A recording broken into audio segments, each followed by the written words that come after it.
მაღალი ტემპერატურა გავლენას ახდენს ნებისმიერი ადამიანის ჯანმრთელობაზე, მათ შორის ბავშვებზე.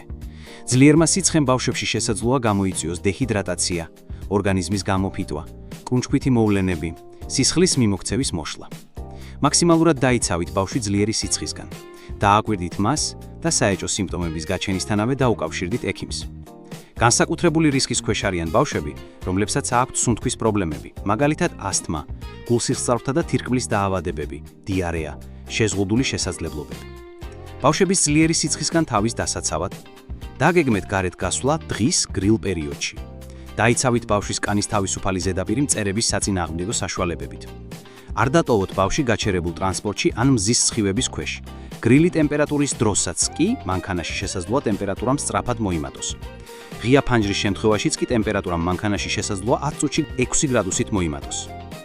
გაიყვანეთ ჩრდილში ან დაიცავით ის მზისგან ფართოფარფლებიანი ჰაერგამტარი ქუდის ან ქოლგის მეშვეობით. ჩააცვით ღია ფერის ბუნებრივი ქსოვილისაგან დამზადებული თავისუფალი ტანსაცმელი. თუ მზის სხივების არიდება შეუძლებელია, გამოიყენეთ მზისგან დამცავი კრემი, რომელიც შეიცავს ულტრაიისფერი სხივების ფილტრს. არ გამოიყენოთ მზისგან დამცავი 6 თვეზე უფრო პატარა ასაკის ბავშვებში. დაიმახსოვრეთ, მზისგან დამცავი კრემი იცავს ულტრაიისფერი სხივებისგან, მაგრამ არა მაღალი ტემპერატურისგან. შეინარჩუნეთ ბავშვის ორგანიზმის ტენიანობა. დეჰიდრატაცია სახიფათოა.